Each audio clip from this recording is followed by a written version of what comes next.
Assalamualaikum warahmatullahi wabarakatuh. Waalaikumsalam. Alhamdulillah wassalatu wassalamu ala Rasulillah Sayyidina wa maulana Muhammad ibn Abdillah wa ala alihi wa ashabihi wa mawala. Asyhadu an la ilaha illallah wahdahu la syarika lah wa asyhadu anna Muhammadan abduhu wa rasuluhu la nabiyya wa la rasula ba'dah. Rabbi shrah li sadri wa yassir li amri wahlul 'uqdatam min lisani yafqahu qawli. Subhanaka la ilma lana illa ma 'allamtana innaka antal alimul hakim. Amma ba'd. Bapak Ibu sedherek-sedherek jamaah pengawasan rahimakumullah sesarengan, monggo kula dherekaken puji syukur dumateng Allah Subhanahu wa taala. Matur suwun bilih Allah tasih peparing nikmat dumateng kita sedaya zahir ugi batin. Insyaallah kita nggih sehat, khususipun nikmat Islam lan iman, mugi-mugi kita saged istiqomah anggenipun Islam lan iman ngantos kita langsung malih wonten ngarsa dalem Allah Subhanahu wa taala. Allahumma amin. Shalawat ugi salam ugi kunjuk dumateng Nabi Agung Muhammad sallallahu alaihi wasallam, panutan kita ingkang kanthi ajaran agama Islam untuk keselamatan kita sedaya tenggene dugi akhirat. Bapak Ibu rahimakumullah, kita lajengaken surat Ali Imran ayat 159 nggih. Fabima rahmatin minallahi lintalahum. Ibu-ibu sampun, Bu. Bapak sampun. Kita waos 159 sampai 160 dulu. 159 sampai 160 dulu. Mangke kalau ada waktu kita lanjutkan. Monggo. A'udzu billahi minasy syaithanir rajim.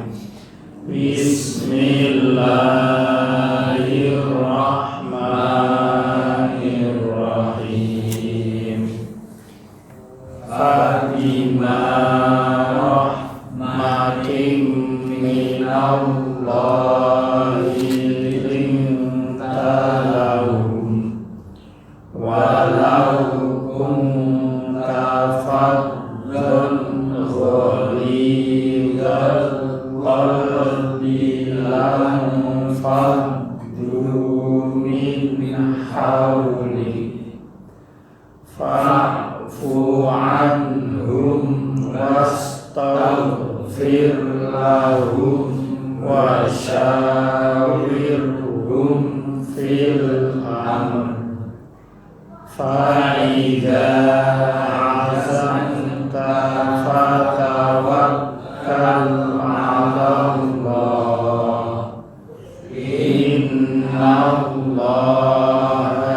yuhibbul mutawakkilin. Yansurkumullahu fala ghaliba lakum wa iyyahzulkum faman dzalladzi yansurukum min ba'di wa 'alallahi falyatawakkalul mu'minun. Bapak Ibu rahmatullah, niki masih perang Uhud nggih. Melanjutkan perang Uhud yang kemarin beberapa pertemuan sudah kita bahas bersama.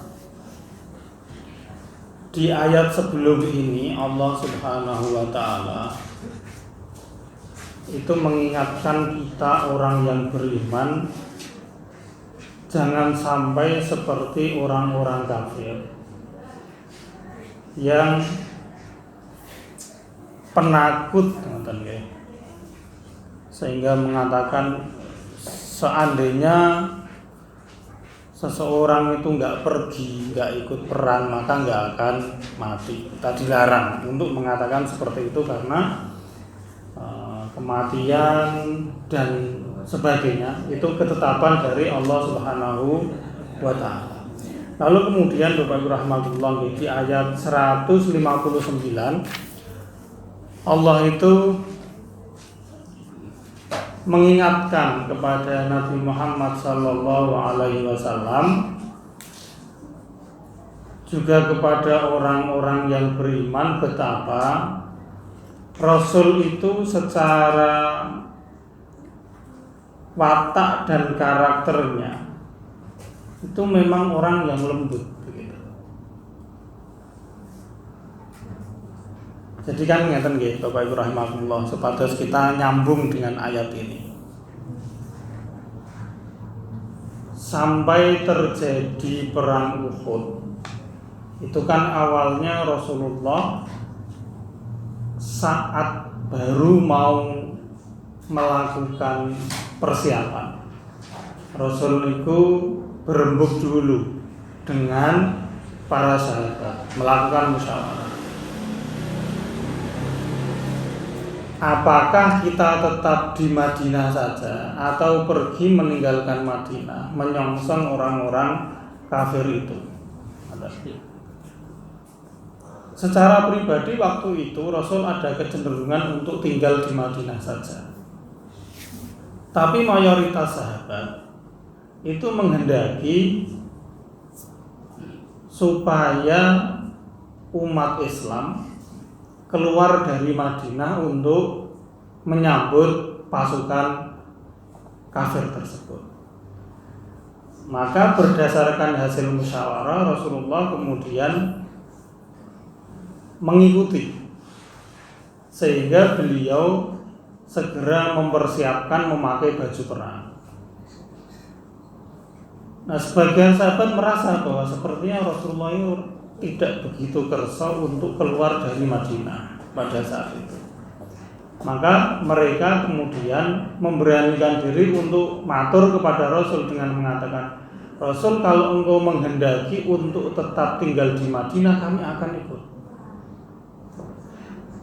Yang benar-benar getol ingin keluar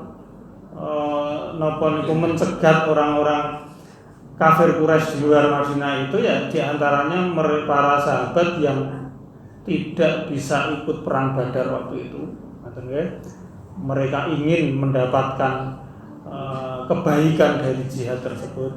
Lalu kemudian ya ada di antara para sahabat yang memang benar-benar bersemangat untuk melakukan jihad, dan mereka mengatakan udah kita hadang saja mereka wahai Rasul. Nah, kemudian Rasulullah sudah memakai itu, sebagian sahabat mengatakan kalau memang jenengan mboten kersa kita tinggal di Madinah saja wahai Rasul. Rasul mengatakan bahwa ketika seorang Rasul sudah memakai baju perangnya maka tidak mungkin untuk mundur. Nah, ketika layar itu sudah berkembang apa untuk istilahnya, nggak mungkin mundur lagi gitu. Ayo kita jalan. Jadi bisa dikatakan, Bapak Ibu rahimahullah, kejadian perang Uhud ini yang berada di luar Madinah itu merupakan hasil musyawarah mayoritas para sahabat yang menyetujui atau yang menginginkan keluar dari Madinah. Nah, apa yang terjadi setelah Rasul memutuskan untuk berperang di luar Madinah? Di tengah perjalanan sepertiga pasukan digembosi oleh Abdullah bin Ubay bin Salul sehingga mereka kembali lagi ke Madinah. Lalu kemudian pada saat kejadian perang di mana Rasulullah menginstruksikan pasukan pemanah untuk tetap tinggal di atas gunung itu dalam kondisi apapun, baik melihat pasukan muslim mendapat kemenangan atau kekalahan, mereka ini sebagian besar tidak mengindahkan instruksi Rasulullah tersebut. Lalu mereka turun ke bawah untuk ikut mengumpulkan ghanimah. Setelah kejadian pasukan pemanah tidak mengikuti perintah Rasul, maka umat Islam terdesak oleh pasukan kafir Quraisy waktu itu, sehingga Rasulullah sampai berdarah-darah, terluka. Setelah itu kejadiannya adalah para sahabat sebagian ada yang melarikan diri karena terdesak, sebagian ada yang melarikan diri. Ada yang mengatakan bahwa ada yang sampai melarikan dirinya itu sampai kembali ke Madinah. Kejadian berikutnya ketika para sahabat itu melarikan diri, Rasul nanti di ayat kemarin atau sebelumnya, Rasul itu memanggil mereka untuk jangan lari ke sini, berkumpul bersamaku, begitu, wahai hamba-hamba Allah, ke sini kepada Nabi. Mereka tidak mau mendengarkan. Jadi ada sekian banyak kejadian ya, Bapak Ibu rahimakumullah, di perang Uhud ini. Yen misale awak dhewe yang menjadi pemimpin waktu itu bakal kayak apa? Pertama, ini kasarane mawon ya.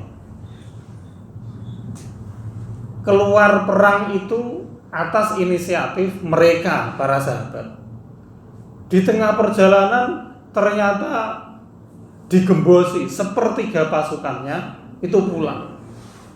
Lalu ketika perang, sebagian pasukan, padahal itu pasukan elit yang sebenarnya itu sebagai penjamin kesuksesan dalam strategi perang, yaitu pasukan pemanah, tidak mengindahkan instruksi pemimpin.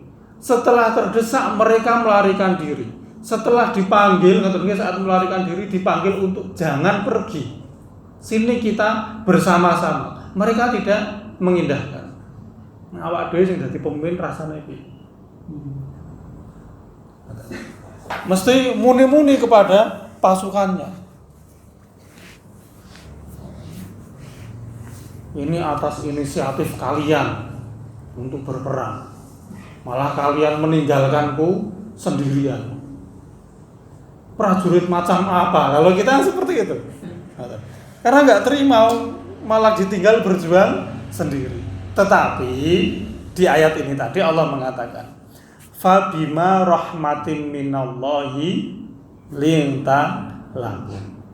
Karena Allah memberikanmu Muhammad watak tabiat karakter atas rahmatnya, watak tabiat dan karakter yang lemah lembut, maka kamu tetap bisa berlemah lembut terhadap mereka, meskipun mereka itu sudah melakukan hal-hal yang normalnya bagi kebanyakan orang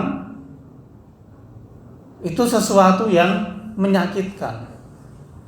Pemimpin tertinggi dikhianati, ditinggal lari, dipanggil, dia memanggil tidak didengarkan.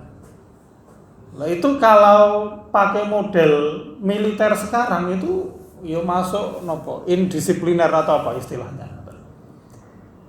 Jadi pasukannya sudah tidak mengikuti komando dari komandannya. Itu kan sesuatu pelanggaran yang sangat berat sehingga layak untuk disanksi. Tetapi di sini Allah mengatakan fabima rahmatin minallahi lintalahum. Seakan-akan Allah ingin mengatakan bahwa Muhammad, karena karakter dasarmu itu orang yang lemah lembut, maka ya kamu harus tetap lemah lembut. Jangan karena kejadian-kejadian di perang Uhud tersebut kamu tersulut emosi untuk tidak bersikap lemah lembut kepada mereka. Dan itu sesuatu yang berat, sesuatu yang berat. Maka Allah mengingatkan, karena rahmatku, rahmat dari Allah, kamu bisa berlemah lembut terhadap mereka.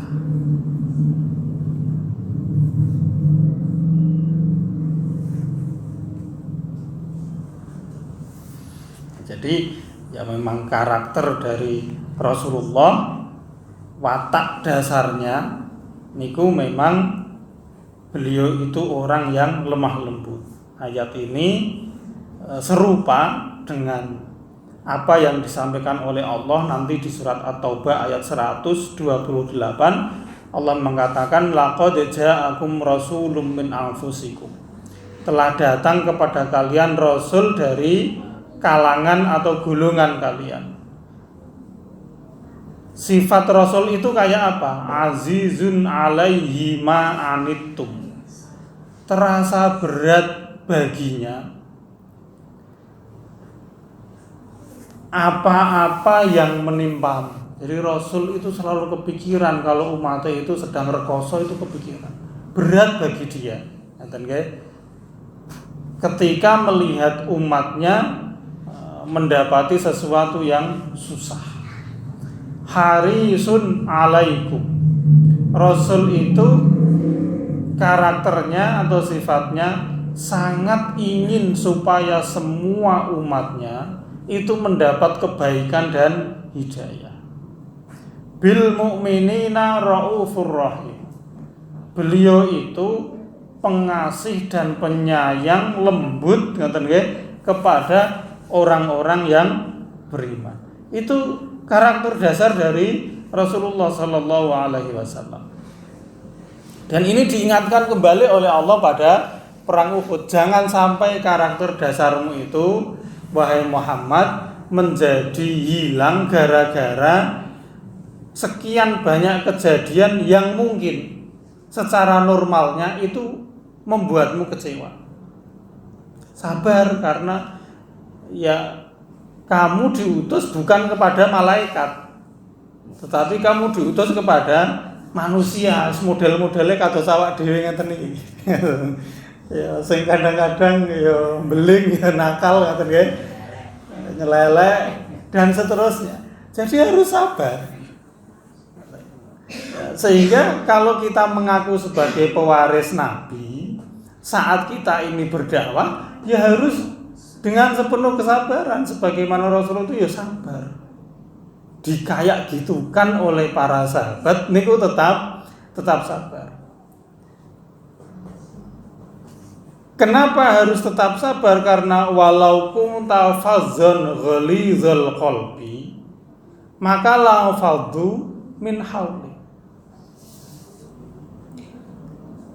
Kalau kamu Muhammad tersulut emosi, misalnya kita sebagai dai tersulut emosi, lalu karena emosi itu kita mengeluarkan fadhon, kata-kata yang kasar, kata-kata yang tidak layak dikeluarkan oleh seorang pendakwah.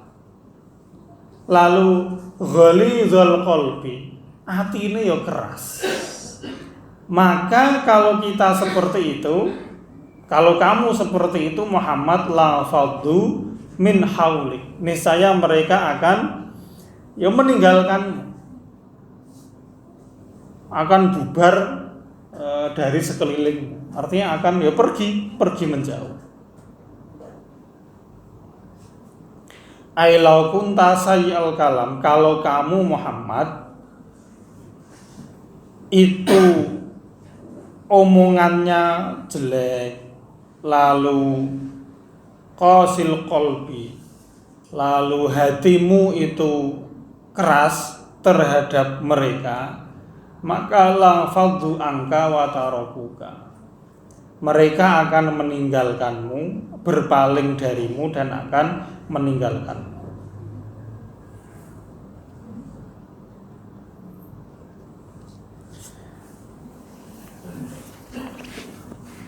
Nah, ini perlu kita pahami bersama ya, Bapak Ibu rahimakumullah.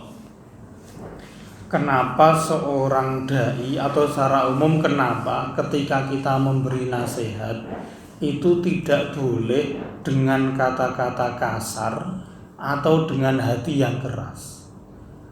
Karena ketika kita sedang memberi nasihat kepada seseorang, itu hakikatnya berarti kita sedang menjelek-jelekkan apa yang dilakukan oleh seseorang.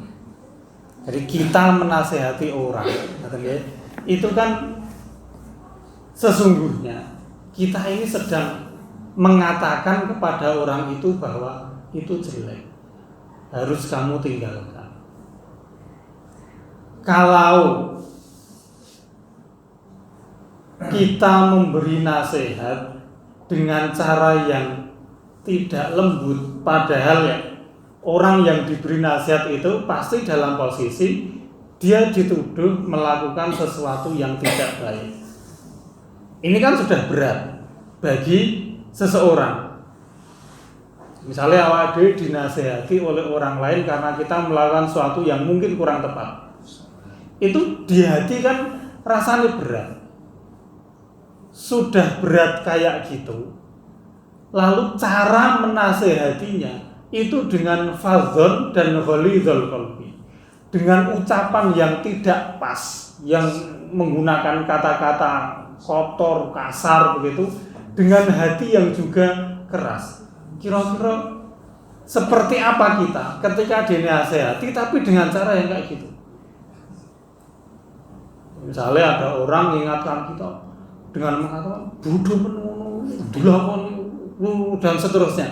Kira-kira kita yang diberi nasihat kayak gitu masuk atau enggak di dalam hati, atau muncul napa niku perlawanan?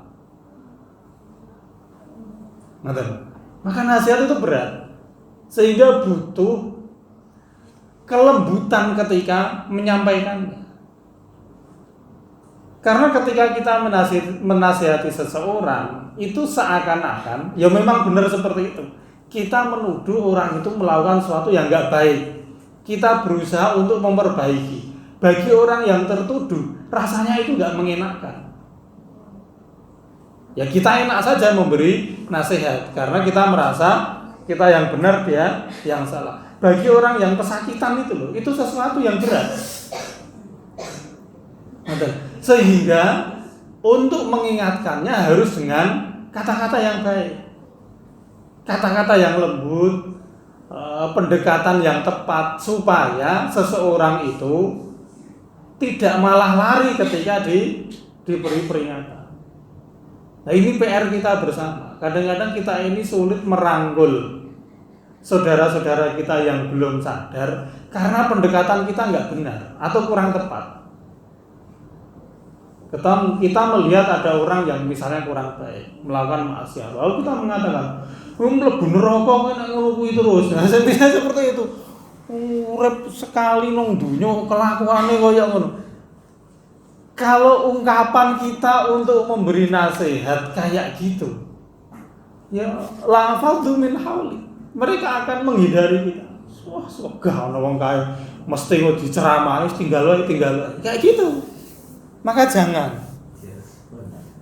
jangan melakukan pendekatan yang kurang pas, karena hasilnya justru kontraproduktif. Ini kita akan ditinggalkan, la fadhu min hauli. Jadi harus tetap bil hikmah wal mau'izah hasanah. Jadi dengan lemah lembut. Ini yang perlu kita pahami bersama, ya Bapak rahmatullah. Karena gini, hakikatnya kita menasihati seseorang atau secara umum kita mendakwai seseorang, dasar kita mendakwai, dasar kita menasihati itu karena kita sayang kepada saudara kita. Karena ya. Nah, ketika kita memang dasarnya itu sayang, maka cara kita memberi peringatan ya tidak dengan bentak-bentak, tidak dengan ngancam-ngancam, tapi dengan sepenuh kasih sayang, diberi peringatan secara baik.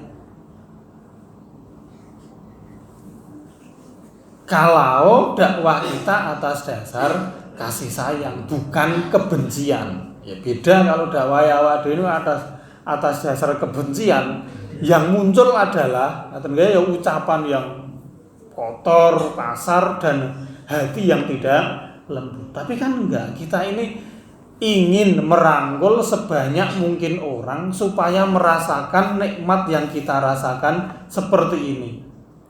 hidup berada di bawah bimbingan Allah Subhanahu wa taala. Kita ingin merangkul sebanyak orang supaya seperti itu. Lah keinginan kita atas dasar cinta. Maka kalau kita cinta ya mengingatkannya dengan sepenuh kelembutan, sepenuh cinta juga. Akan diibaratkan di dalam fikih dakwah disebutkan bahwa qawaidud dakwah ya, di dalam buku qawaidud dakwah itu disebutkan bahwa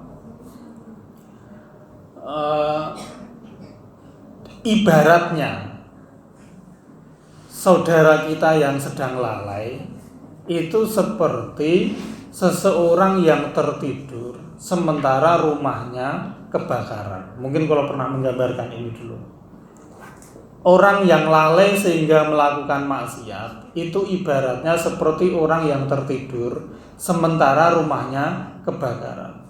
Orang yang sadar, orang yang tahu, dan mestinya dia mengingatkan dengan sepenuh perhatian, sepenuh kasih sayang, sepenuh benar-benar tulus.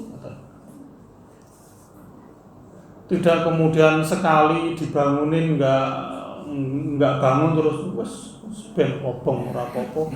Wah, tak kandhani sepisan ping pindho ora ngandel wis ben. Kan tidak seperti itu. Kalau dasar kita adalah cinta bukan kebencian.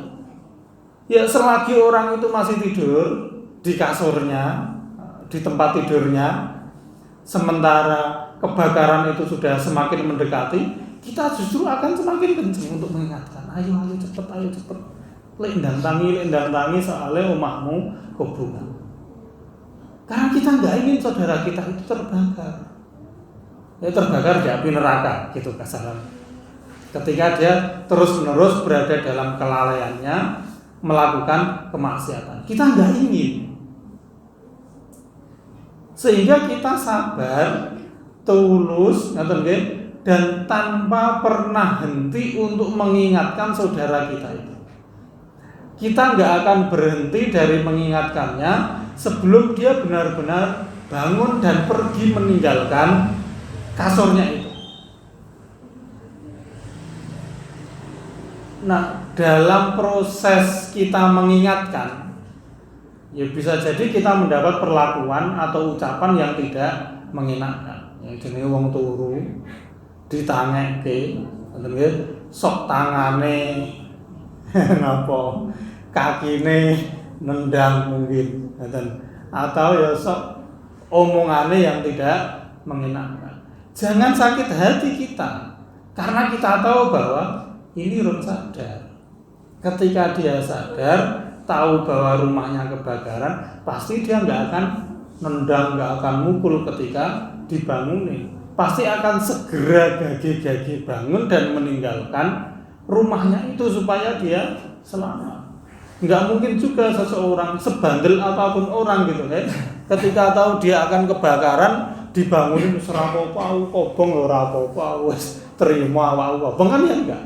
Pasti ketika dia sudah sadar, dia akan segera pergi meninggalkan tempat yang akan terbakar tersebut. Tugas kita sebagai orang yang sedang ingat,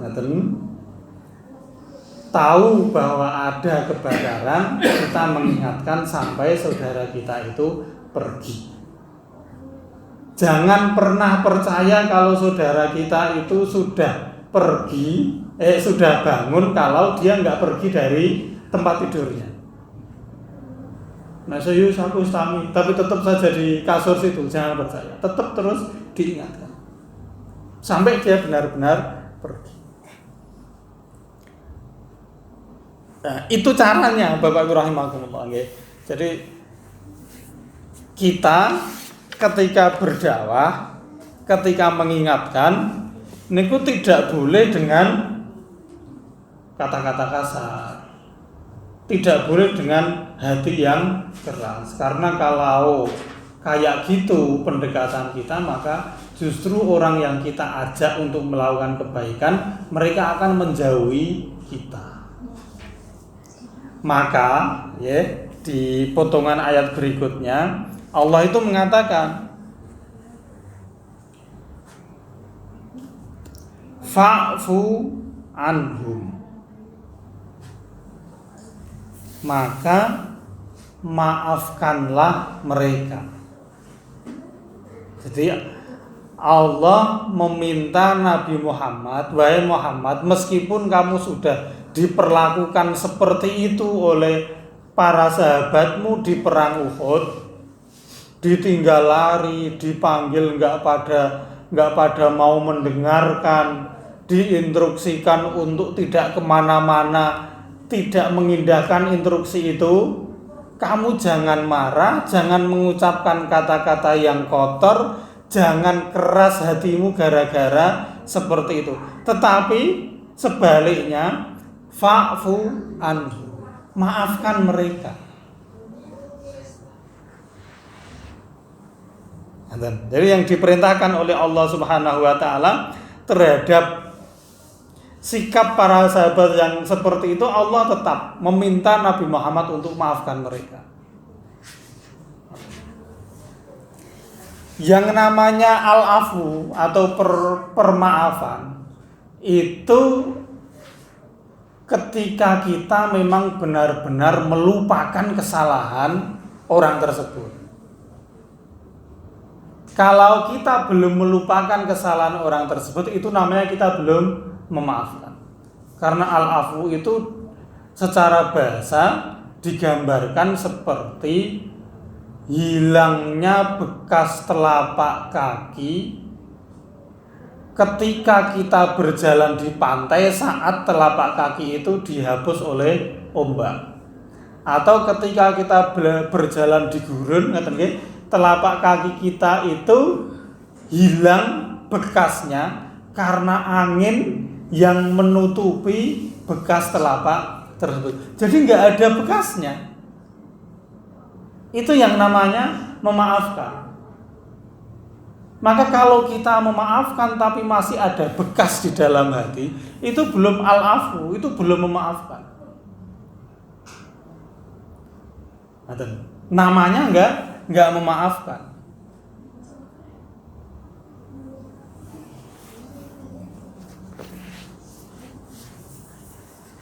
Karena apa? Karena masih ada bekasnya. Itu kita masih pada level yang dulu nggih wasari unika. Kita masih pada level wal kaziminal ghaiz. Orang yang menahan marahnya. Sebenarnya dia marah, tetapi ditahan. Itu sudah baik ya, itu sudah baik. Sebenarnya nang atine getem-getem. Tetapi karena tahu bahwa tidak boleh meluapkan amarah seperti itu supaya menjadi orang yang beriman, oke, ditahan. Menjadi orang yang bertakwa, ngoten nggih, niku ditahan. Tapi enggak dilupakan. Aku ora ngamuk karo kowe. Ning aku tetep ora trimo karo kelakuan. Seperti itu. Itu al-kaziminal ghaiz. Belum fa'fu anhu. Nah, kalau kita itu memaafkan seseorang, kita akan mengatakan, oke, saya enggak menganggap lagi apa yang dulu pernah kamu lakukan. Saya enggak menghitung-hitungnya lagi, ora bakal ngundat-ngundat, ngoten nggih. Saya menganggapnya itu tidak ada. Itu yang dimaksud memaafkan. Tapi kalau kita bilang, ya saya maafkan, tapi saya enggak akan lupa, itu belum memaafkan. Meskipun redaksinya, ya saya memaafkan. Karena masih ada dendam di dalam hatinya. Itu tadi al-kaziminal ghaiz. Orang yang bisa mengendalikan hati sehingga tidak diluapkan amarahnya. Levelnya itu, tetapi belum sampai memaafkan. Karena kalau orang memaafkan, gini gua benar-benar lupa. Lah kayak gitu kan sulit nggih. Awak dhewe niku ditatoni wong, entah lewat omongan atau perbuatan, untuk benar-benar menghilangkan rasa itu, rasa sakit itu. Ngoten niku gampil lho mboten? Lah. Kalau tidak marah, mungkin kita masih cukup bisa menahan untuk tidak berkata kasar, ngaten nggih, mungkin masih bisa. Tapi untuk benar-benar melupakan itu sesuatu yang berat. Lah di sini Allah memerintahkan kepada Rasul, meskipun kamu seperti itu kan Muhammad, fa'fu anhum, maafkan mereka. Artinya hapus semua memori tentang ketidakbaikan mereka itu dari hati dan pikiranmu. Tidak hanya itu perintah Allah, tetapi fa'fu anhum wastaghfir lahum, mintakanlah ampun kepada mereka. Ngaten nggih? Mintakanlah ampun mereka kepada Allah Subhanahu wa taala. Ini luar biasanya Allah mendidik Nabi Muhammad kayak gitu. Jadi selain kamu harus memaafkan Muhammad, selain itu kamu harus memintakan ampunan untuk mereka kepada Allah. Jadi nek awak dhewe niku misalnya disakiti orang lain, kita harus memaafkan orang lain itu. Selain memaafkan, kita memintakan ampun kepada Allah atas kelakuan orang itu. Ini kan luar biasa. Awak dhewe dilarake atine. Kita melupakan itu. Selain itu kita, ya Allah, mugi-mugi jenengan kersa ngepura tiyang ingkang niku. Ini kan sesuatu yang semakin berat. Tapi ini dituntunkan oleh Allah kepada Nabi Muhammad. Karena Rasul itu sebagai pendidik, sebagai murabbi. Yang namanya seorang pendidik itu nggak boleh marah. Karena apa? Karena fungsi dia memang untuk membentuk karakter supaya orang-orang yang mungkin masih bandel, mungkin masih sulit dikendalikan itu menjadi baik. Lah kalau seorang murabbi, seorang pendidik ikut marah, apa bedanya dengan orang yang sedang berusaha dididik, yang masih belum bisa mengendalikan nafsunya, masih belum bisa mengendalikan omongan dan perbuatannya. Ya enggak akan beda. Ngaten. Maka di sini Allah memerintahkan wis disepuro wae. Artinya lupakan kesalahan mereka dan mintakanlah ampun kepada Allah atas kesalahan-kesalahan mereka. Ngaten. Lalu kemudian Allah juga mengingatkan Nabi Muhammad, bar ngono kowe aja kapok lho ya. Jangan gara-gara karena ternyata setelah melakukan musyawarah kok para sahabatmu itu ya tidak komit dengan musyawarahnya, lalu kemudian setelah ini kamu enggak berembuk kalau ada apa-apa. Tetap berembuk, maka Allah mengatakan wasyawirhum fil amri. Tetap setelah ini Muhammad ajaklah mereka untuk bermusyawarah dalam urusanmu. Ojo terus loro hati atau jangan terus kapok. Pas perang Uhud kae tak ajak musyawarah jarene yo mangkat. Pas mangkat malah aku ditinggal lunga. Ya wes setelah ini ora butuh aku ngajak musyawarah. Jangan seperti itu. Ini luar biasanya Allah mendidik Rasul. Dari awal dikatakan Muhammad, kamu itu orang yang lemah lembut. Jangan gara-gara sikap para sahabatmu membuatmu kasar, membuatmu berhati yang keras, lalu omonganmu kasar. Jangan. Kamu harus tetap ada karakter dasar. Nggak boleh kejadian-kejadian seperti itu mampu menyulut emosi. Maafkan mereka, mintakan ampunan kepada Allah atas kesalahan mereka. Tur yo tetap nanti setelah ini diajak musyawarah. Nah, kadang-kadang awak dhewe kan wis ketatan ngoten terus pegah-pegah. Wis semua orang bakal sing guru ngrekasake aku wae. Seperti itu. Tidak kayak gitu. Wis tobat terus kapok tenan enggak mau enggak. Kita harus tetap. Wasyawirhum fil amri, tetap mengajak musyawarah dalam setiap urusan. Dan terbukti Rasulullah itu ya selalu meminta pendapat kepada para sahabatnya. Setelah perang Uhud pun Rasul tetap meminta pendapat sahabatnya tentang urusan-urusan yang beliau membutuhkan pandangan atau pendapat.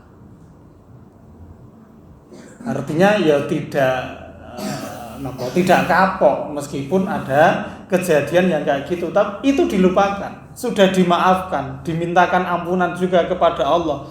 Lalu kemudian ya berlanjut seperti biasa. Ya, karena musyawarah itu penting. Meminta pendapat orang lain itu penting. Sebab napa? Ngeten nggih, Bapak Ibu rahimakumullah. Mata kita ini, kalau diibaratkan, mata kita ini bisa melihat sesuatu sampai jauh, entah lewat bantuan kacamata atau ya kalau mata kita masih sehat, misalnya kula bisa melihat dari sini sampai tembok sana, sampai di dalam tembok sana ketika pintunya itu dibuka, saya bisa melihat sehingga tahu ada apa-apa di sana. Tetapi saya nggak akan bisa melihat diri saya sendiri kecuali saya bercermin. Jadi mata kita ini bisa melihat sampai jauh, tapi kita nggak bisa melihat diri kita sendiri kalau kita nggak bercermin. Ini pentingnya kita musyawarah. Kita pingin orang lain memberikan pendapatnya, sehingga kita bisa benar-benar tahu, oh ada pertimbangan kayak gini, ada masukan kayak gini. Sebab kalau kita hanya menggunakan mata kita saja, maka ya kita cuma nopo niku ya lurus saja ke sana gitu. Tapi tidak bisa melihat ke dalam diri kita sendiri. Nah, yang bisa mengoreksi kita itu adalah cermin. Oh, kok aku kurang ini, kok aku begini dan seterusnya. Meskipun ketika kita melihat sampai jauh sana kita bisa mengomentari orang lain, wong kae kok ora rapi dan seterusnya. Wong kae kok gini-gini dan seterusnya. Tapi kemudian kalau kita bercermin, loh ternyata kok podo wae. Seperti itu. Kita taunya seperti apa diri kita itu lewat orang lain, kita ibaratkan lewat cermin itu. Maka ini pentingnya kita musyawarah, minta pendapat, masukan dari orang lain. Ya, kalau kita nggak pernah bercermin, kita nggak akan tahu dari model awak dhewe kaya apa.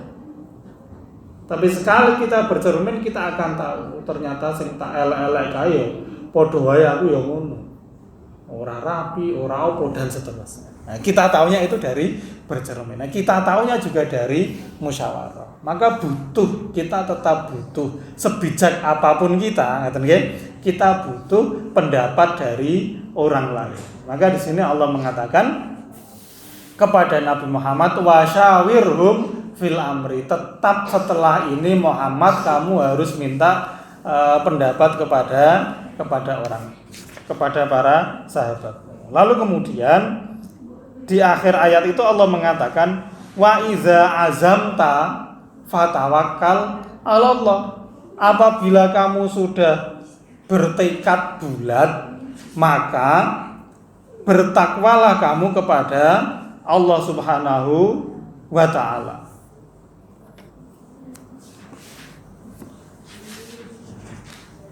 Aiza syawartahum fil amri, apabila kamu sudah bermusyawarah kepada mereka dalam suatu urusan, lalu dari musyawarah itu sudah muncul satu ketetapan, sudah ada azam yang kuat untuk melakukan A, maka lakukan sambil kamu bertawakal kepada Allah Subhanahu wa taala. Ini juga pelajaran penting bagi kita Bapak Ibu rahimakumullah, bahwa tawakal yang kita lakukan itu setelah ada azam, setelah ada kemauan kuat, setelah ada usaha yang jelas. Jadi wa idza azamta itu pekerjaan anggota tubuh kita, fatawakkal 'ala Allah itu pekerjaan hati kita. Jadi ketika kita berangkat perang, itu kan ikhtiar dari usaha kita, lewat amal perbuatan. Ketika kita sedang ikhtiar lewat amal perbuatan, berazam seperti itu, hati kita itu bertawakal kepada Allah. Jadi nggak bisa kemudian kita langsung tawakal tapi nggak ada ikhtiar, nggak ada usaha. Karena ini, idza azamta fatawakal ala Allah. Urutannya kayak gitu. Jadi berusaha dulu, baru kemudian bertawakal kepada Allah. Sebab tawakal tanpa usaha itu bohong. Tawakal yang tanpa usaha itu namanya tawakul, bukan tawakal. Bentuk kemalasan saja itu. Jadi orang yang beriman, tawakalnya itu setelah wa idza azamta.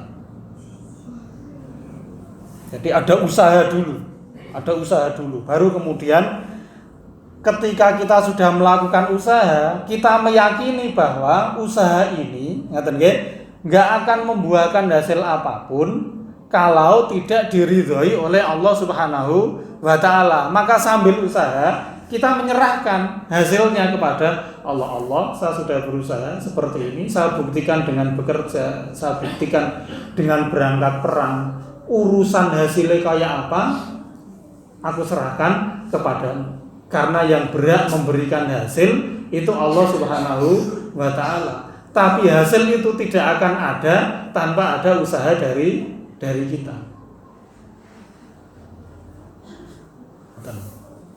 Kadang-kadang ada orang pokoknya rezeki wis dibagi. Wis aku ngenteni wae. Nanti akan datang sendiri kepada terhadap orang yang seperti itu diomongi wae. Lah ngopo kena maam tuh mbok puluk mbok lebokke mulutmu. Kalau memang rezeki itu datang sendiri ya sudah, ada makan harus tonton wae. Apakah itu nanti akan masuk sendiri ke dalam mulutmu?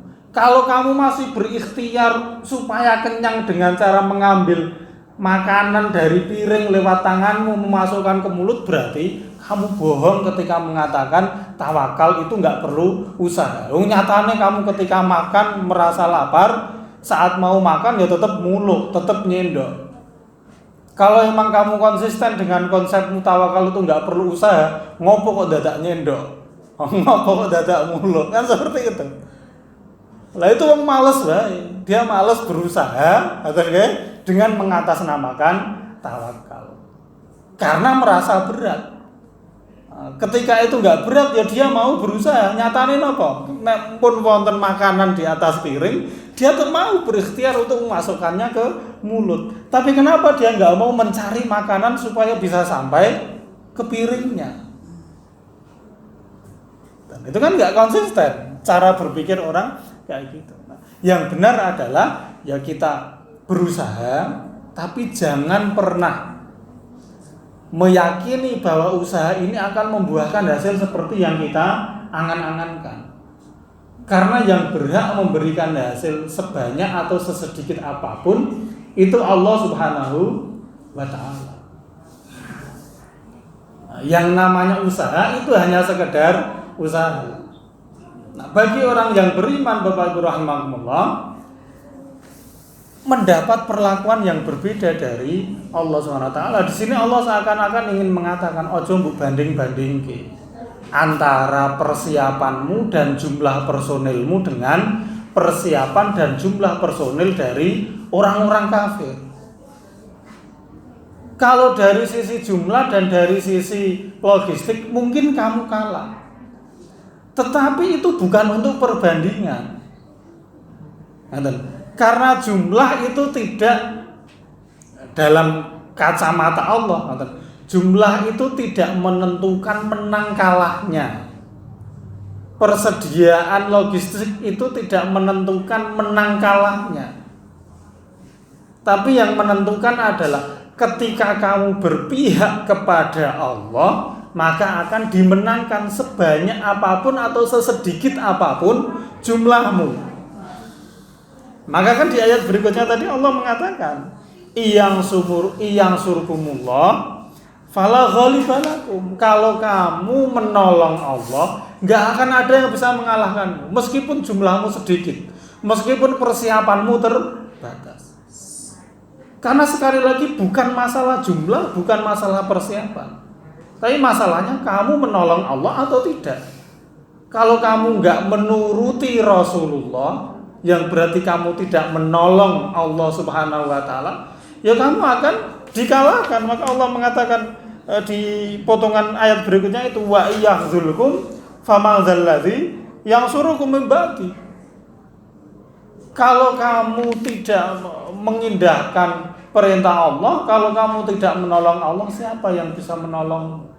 Enggak ada. Nyatanya kamu ya kalah pada satu episode di perang Uhud karena tidak mau mendengarkan Rasulullah. Jadi sekali lagi Bapak Ibu rahimakumullah, ini keyakinan dan ini akidah kita sebagai orang yang beriman.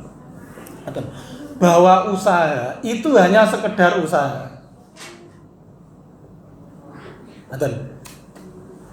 Bedanya bagi orang yang beriman, Allah itu akan membelanya. Loh, kalau tanpa ada pembelaan Allah, kalau hitungannya adalah berdasar materi, ketika perang siapa yang jumlahnya lebih banyak pasti menang pada saat itu. Kalau masalahnya memang benar-benar materi itu, siapa yang persiapan logistiknya lebih matang, perang dalam kondisi kenyang kuat, pasti dia yang menang. Tapi nyatanya kok jumlahnya sedikit, persiapannya nggak mantep, kok bisa menang? Ini masalahnya apa? Berarti ada hitung-hitungan di luar itu. Jadi sebab atau usaha yang kita lihat secara materialistis seperti itu tidak selamanya bisa matematis ngitungnya. Karena ada faktor di luar itu, yaitu niki iyang surukumullah fala ghalibalakum. Kalau kamu memang menolong Allah, gak akan ada yang bisa mengalahkan. Meskipun kamu satu orang, dua orang atau jumlahnya tidak banyak. Selagi kamu kalah berarti kamu tidak menolong Allah. Pasti ada satu dua sikap perbuatan yang tidak diridhoi oleh Allah sehingga kamu dikalahkan. Itu yang harus kita yakini, Bapak Ibu rahimahullah. Karena ya Allah mengatakan di ayat yang lain, kam min fi'atin qalilatin ghalabat fi'atan katsiratan bi'idznillah. Banyak sekelompok orang yang jumlahnya sedikit tapi bisa mengalahkan jumlah yang banyak. Nanti diingatkan pada saat perang Hunain, saat kalian merasa kalau jumlahnya udah sekian, maka nggak akan ada yang bisa mengalahkan kita. Ternyata dikalahkan oleh Allah SWT karena ada unsur kesombongan di dalam hati orang-orang yang beriman waktu itu. Merasa bahwa jumlah yang menjadikan mereka menang. Padahal sesungguhnya yang memenangkan mereka adalah Allah Subhanahu wa Ta'ala. Nah, jadi yang perlu kita jadikan landasan dalam kehidupan kita sehari-hari itu niku wa fa idza azamta fatawakkal 'ala Allah. Ketika kamu sudah berazam, maka bertawakal kepada Allah. Artinya usaha kita itu harus kita ikuti pada saat itu juga dengan memasrahkan hasilnya kepada Allah. Kita usaha semaksimal mungkin lewat amal perbuatan kita, lewat kerja fisik kita. Di saat itu pula kita bertawakal, kita memasrahkan hasilnya yang terbaik kepada Allah. Ya karena memang kita nggak tahu hasilnya kayak apa. Ketika kita mewakilkan kepada orang lain, itu kan berarti kita merasa saya ini lemah, nggak bisa menyelesaikan urusannya. Maka saya wakilkan kepada orang lain. Sama halnya ketika kita mewakilkan, bertawakal kepada Allah, itu berarti kita mengatakan saya ini lemah, hasil akhirnya nggak tahu, maka saya pasrahkan kepada Zat yang Maha Tahu. Itu akan membuat kita tenang dan lega, Bapak Ibu rahimahullah. Jadi insya Allah ngoten itu pelajaran dari ayat 100 59 dan 160 surat Ali Imran. Intinya ya kita sebagai juru dakwah, orang yang diberi anugerah oleh Allah berupa hidayah seperti ini, ketika mengajak saudara-saudara kita itu tidak boleh dengan emosi, tetapi dengan kata-kata yang baik, dengan hati yang lemah lembut, supaya mereka tertarik hatinya, tersentuh hatinya untuk mengikuti kebaikan yang kita dakwahkan kepada mereka. Ketika dalam perjalanannya kita mendapatkan perlakuan atau ucapan yang tidak baik, maafkan mereka, karena mereka tidak sadar. Selain memaafkan mereka yang berarti kita tidak menganggap kesalahan itu, melupakannya, kita juga memintakan ampun kepada Allah untuk mereka. Dan itu pelajaran penting kan. Lalu kemudian apabila kita berikhtiar, kita serahkan hasilnya kepada Allah supaya kita enggak menyesal. Ketika kita berusaha lalu kita bertawakal, itu menyenangkan. Ketika hasilnya tidak sesuai dengan yang kita inginkan, ya sudah, wong kuwi pilihane Gusti Allah. Karena aku sudah mewakilkan kepada Allah, karena aku merasa enggak enak. Ketika Allah memberikan hasil kayak gini, maka itu yang terbaik. Maka tenang hati kita. Insyaallah ngoten Bapak Ibu, mugi-mugi manfaat. Yang ngapunten badhe wonten kelentak-kelentunipun. Assalamualaikum warahmatullahi wabarakatuh.